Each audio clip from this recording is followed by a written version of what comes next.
Aux petites heures ce matin, les policiers ainsi que l'équipe mobile d'intervention sociale sont intervenus au campement Notre-Dame pour déloger les quelques campeurs. Plusieurs d'entre eux ont bien tenté de rester jusqu'à la dernière minute. Vous voulez pas aller dans un refuge?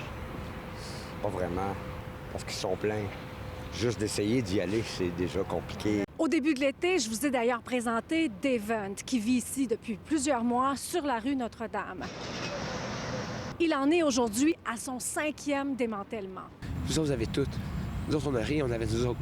Et ça, vous le prenez et vous le mettez dans les poubelles. Un chien est mieux traité. Un chien est mieux traité qu'un homme. On le met au chenil, on s'en occupe, on y trouve une maison. Nous autres, on nous détruit nos maisons, on nous met à la rue. Actuellement, les refuges débordent. Par exemple, le Cap Saint-Barnabé, dans Hochelaga Maisonneuve, a bien sûr une cellule de débordement, mais il s'agit de chaises Adirondack. Pour les organismes communautaires, un moratoire sur les démantèlements devrait être imposé compte tenu de la situation.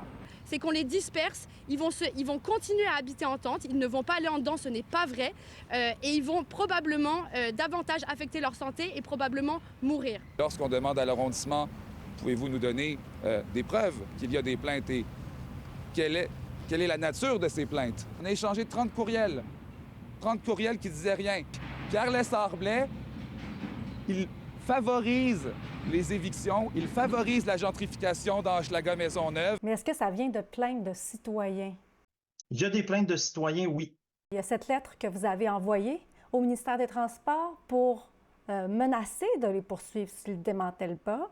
Là, ils disent que c'est la Ville qui fait pression. Des citoyens qui se réveillent avec des itinérants, avec du matériel d'injection dans leur portique, on m'en a parlé. Sauf que les gens aussi sur le terrain sont tannés d'entendre la game de ping-pong entre la Ville et Québec.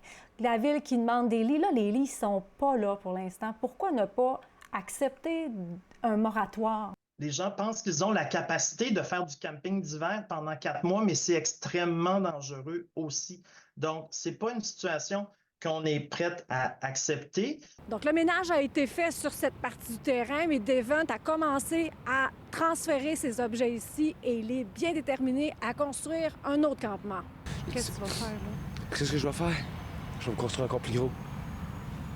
Je vais y foutre dans la face, peu importe où.